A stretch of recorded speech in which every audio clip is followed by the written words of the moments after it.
It's been over a year since Bob Iger made his return as Disney CEO. They fired Bob Chapek and they said, don't worry, Bob Iger's going to save this company. He's going to change things. And it really felt like that was always his plan. Sit back, lay low, wait for COVID to be over, and then come back, swoop in and rescue things. Well, unfortunately, it's been anything but a rescuing. He's done anything but save Disney. Everything has gotten worse since Bob Iger came back. The stock continues to drop to record lows. They've been losing money hand over fist, not just at the box office, but also at streaming. And now over the past few weeks, you're starting to see so many things come out there, attacks on Bob Iger, and then different PR spin pieces from Bob Iger's camp saying, well, everything was just so much worse than I expected. It's going to take a really long time to turn things around. Well, investors, they don't want to wait. They've seen their stock price be slashed from a high of around $190, almost $200 a share during the height of COVID when they announced Disney Plus and all these things. Now they're sitting there at $80 per share, and somebody is waiting in the wings. We talked about this a few weeks ago. Nelson Peltz, who initially made a run to make some changes at Disney, he wanted a spot on the board. This is a man who owns a massive investment company that comes in and changes companies that are failing. They go and they target companies that are doing things the wrong way, but they see a lot of potential in. They go in there and they essentially force themselves in and make changes. Well, Nelson Peltz is still right there, this time with way more shares and way more potential power. And depending on what this next quarterly earnings report says about a week from now, it could spell disaster for Bob Iger because he just found that an old enemy is also aligned with Nelson Peltz, and that's Ike Perlmutter. We knew that Ike Perlmutter was close with Nelson Peltz. We knew that they were involved back in January, February, where Nelson Peltz made that initial push for a board seat.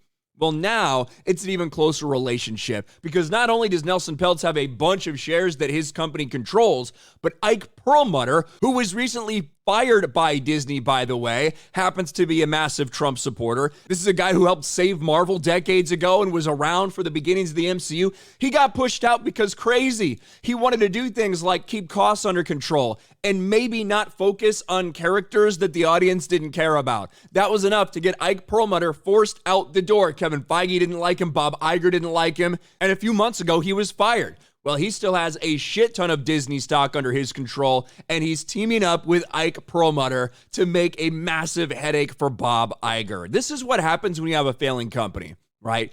When you have a successful company, there's not people potentially waiting in the wings to force themselves into a board seat or to convince investors that there needs to be a change at the top of the company.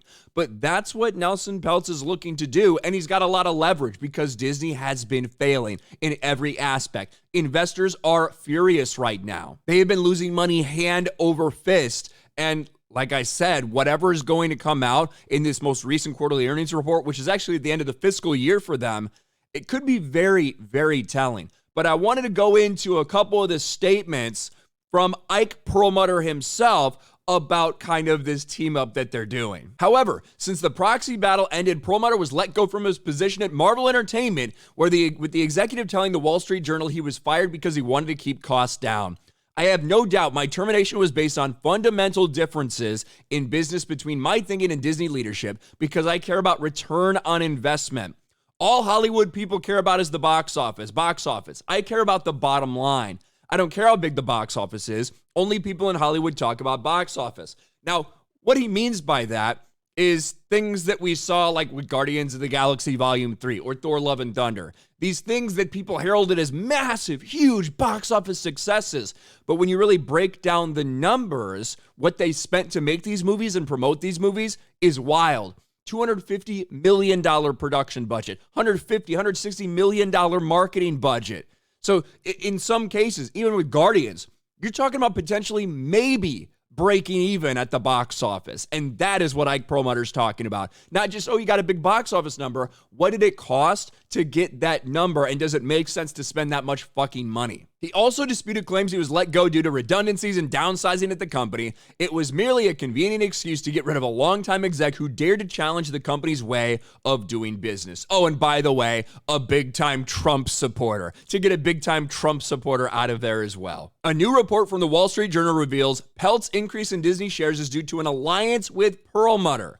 Laurent Thomas and Robbie Wellen at the Wall Street Journal detail, Perlmutter said he entrusted his stake to Disney to Peltz's Trian Fund Management as it prepares to press the company for multiple board seats. Trian's holding the company totals around 33 million shares, including stock that the investment firm controls under an arrangement that gives Peltz firm sole voting power over Ike Perlmutter's shares, according to people familiar with the matter. So it's one of the reasons he got such a big share of Disney stock so suddenly.